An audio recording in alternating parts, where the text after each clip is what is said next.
if you will, to 1964. I was 8 years old. My favorite show on television was Bonanza. And I went to the Ponderosa every Sunday night to see Ben and Adam and Hoss and Little Joe and Hop Sang. I love Bonanza. In 1964, I was probably the only kid in Amory, Mississippi who had a subscription to Photoplay magazine. Photoplay was the precursor to People magazine. I knew everything about what was going on in the world of entertainment and Hollywood. I knew in 1964 that the Beatles would be named Best New Artists at the Grammys. I knew that Julie Andrews would win the Oscar for Mary Poppins and that My Fair Lady would be named the Best Picture of the Year. And I also knew that Donna Axum from Arkansas had been crowned Miss America. How did I know all this? Because of my TV Guide, my Photoplay magazine. I read them every day. I would walk up and down the streets of Amory, Mississippi, telling everyone what was going to be on television this night or that night. And I'm sure behind my back, when I would say, when I grow up, I'm going to Hollywood, I'm sure everyone on the street would say, bless his heart. But my mother would say, you never know. You never know what he might do. Well, on Bonanza, every year, there was a commercial. And in this particular year of 1964, the commercial from Procter & Gamble was for Cheer laundry detergent. And in the commercial, there was a man dressed up in a suit like the colors of the Cheer box, and he looked right into the camera and said, I'm coming to your town. And if I knock on your door and you can produce a box top from Cheer, or what they called back then a reasonable facsimile, you get $10. Well, I was absolutely certain, they said it during Bonanza on the commercial, that the Cheer man was coming to Amory, Mississippi. But more importantly, the Cheer man was coming to 405 South 3rd Street in Amory, Mississippi, which was my childhood home. So I wasn't content that my mother used Cheer and that I had a box top that I could produce at any given moment. No. I had to go down to Main Street to the print shop, and I bought all this paper and fancy paints and glitter, and I made this giant Cheer sign because he had to know where to stop when he came to Amory, right? So my Cheer sign went into the front yard. It survived some rain, some hot weather. It became the joke of all jokes among my friends, even my parents' friends. I mean, my own father would say, hey, Sammy, why don't you bring out your Cheer sign? Yeah, back then I was Sammy. My grandfather was Big Sam, my father was Little Sam, and I was Sammy. In fact, my grandparents were Sam and Mary Haskell. My parents were Sam and Mary Haskell. We are Sam and Mary Haskell.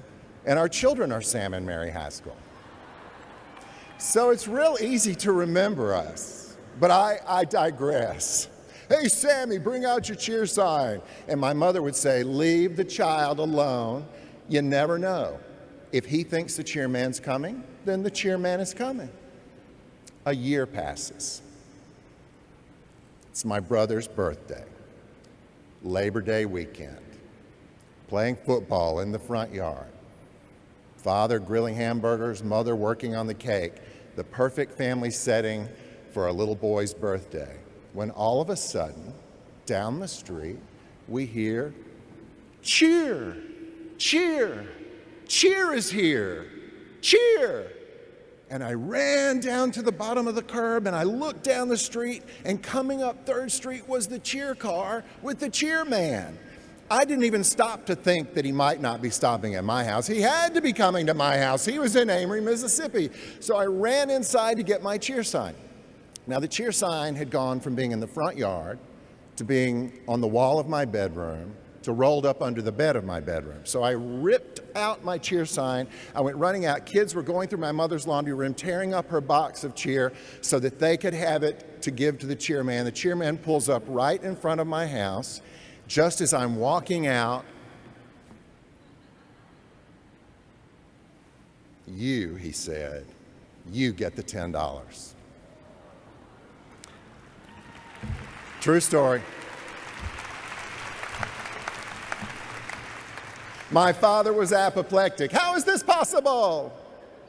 This kid has been waiting for 1.5 years for you to come here. How is this possible that you have arrived here in Amory, Mississippi?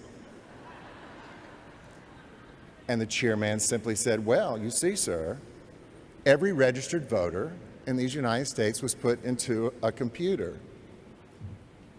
And into that computer went every single person who votes in the United States.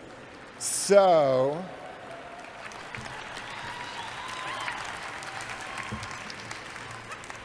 the computer randomly selected 405 South 3rd Street as one of the addresses in Mississippi, and it just took us this long to get down here.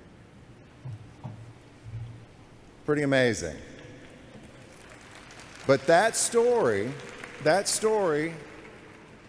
and the fact that the chairman came for me is what made everything in my life have purpose. I believed. I worked hard. I trusted that he was coming, and he did. He came for me, and he can come for you. The chairman has come for me many times since. The chairman, metaphorically speaking, has been a part of my life since I was 9 years old.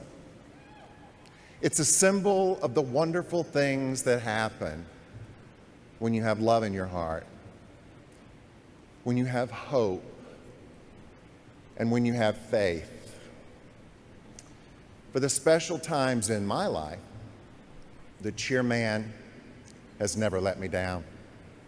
The chairman came when I met the love of my life, Mary, my Miss Mississippi, when we were students at Ole Miss. Chairman came at the birth of my children, Sam the Fourth and Mary Lane, at the birth of our grandsons, Sam the Fifth and little James. The chairman followed me from Mississippi to the great cities of the world,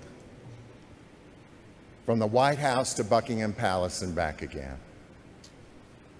The chairman was with me when we put together Live with Regis and Kathy Lee, Everybody Loves Raymond, Fresh Prince of Bel-Air, and more recently, Dolly Parton's Coat of Many Colors. Thank you. In 2005, when we needed him most, the chairman led me to the Miss America organization.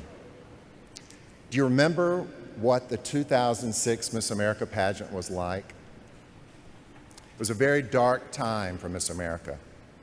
We were holding our competition in the ballroom of the Aladdin Hotel in Las Vegas, on a stage with 2 wooden platforms and 2 urns with ferns and flowers.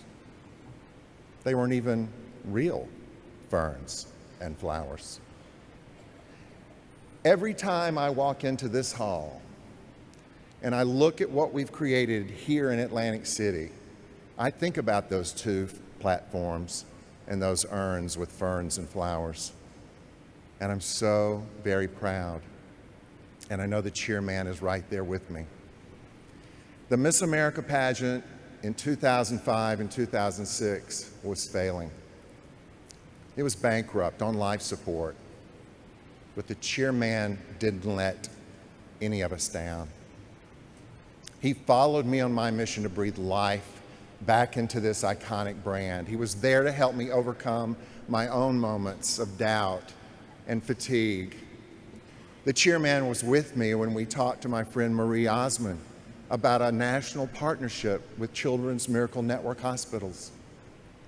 And he was with me when we negotiated a deal taking us from CMT to TLC and a reality show.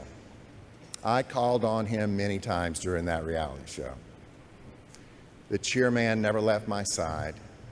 And as we lowered the average age of a Miss America viewer from age 58 to 37 through that damn reality show. He stood behind us as we built our audience back to the numbers that we enjoyed so much in the 80s and the 90s. And then we got the attention of ABC.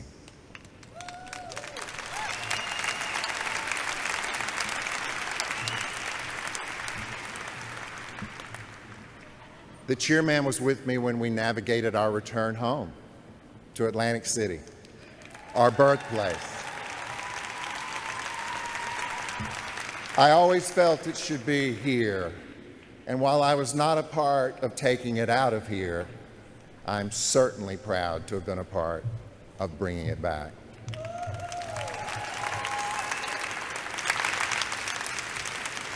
And 2 years ago, the chairman pointed the way to Dick Clark Productions. And that, my friends, ensures our future.